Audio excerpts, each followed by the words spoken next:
படத்தில் ஒரே ஒரு சீன் கூட ஸ்கூலில் படிக்கிற மாதிரி ஒரு காட்சியே இல்லைம்மா. வாத்தியாரை கேலி பண்ணுற மாதிரி ஒரு இருக்குது, கரஸ்பாண்டன்ட் டான்ஸ் ஆடுற மாதிரி ஒரு சீன் இருக்குது. இப்படி தான் இருக்க தவிர ஸ்கூலில் படிப்புன்றதே ஒன்று இருக்கிற மாதிரி காட்டவே இல்லை.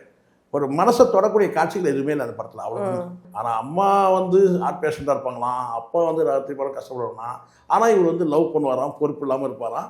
அந்த பொண்ணு வந்து சொல்லுமா என்னன்னு கேட்டால், நீ வந்து நான் அவனை லவ் பண்ணனா நீ +2 பாஸ் ஆகும், நான் லவ் பண்ணுறேன் சொல்கிறேன். அதுக்கப்புறம் முக்கி படிப்பாரான். இப்போ நான் கேட்குறேன், நிஜ வாழ்க்கையில் ஒரு பையனுக்கு வந்து முக்கி படித்து கூட அவனால் பாஸ் ஆக முடியல, அப்போ அவன் நிலைமை என்ன ஆகும்?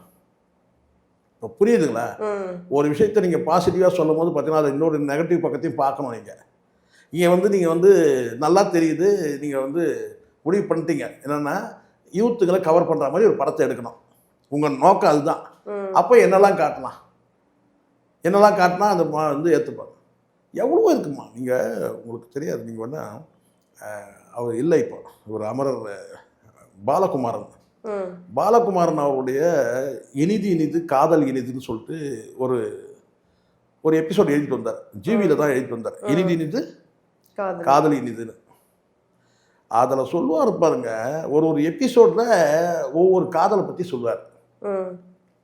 ஒரு சாதாரண ஏழை எளிய குடும்பத்திலேருந்து ஒரு பெரிய ஒரு உயர் வகுப்பை சார்ந்தவங்க சொல்லுவாங்க இல்லையா, பணத்தில் சாதியில் எல்லாத்தையும், அந்த இதுலேருந்து எல்லா காதலையும் சொல்லியிருப்பார். சின்ன எபிசோட் தான்.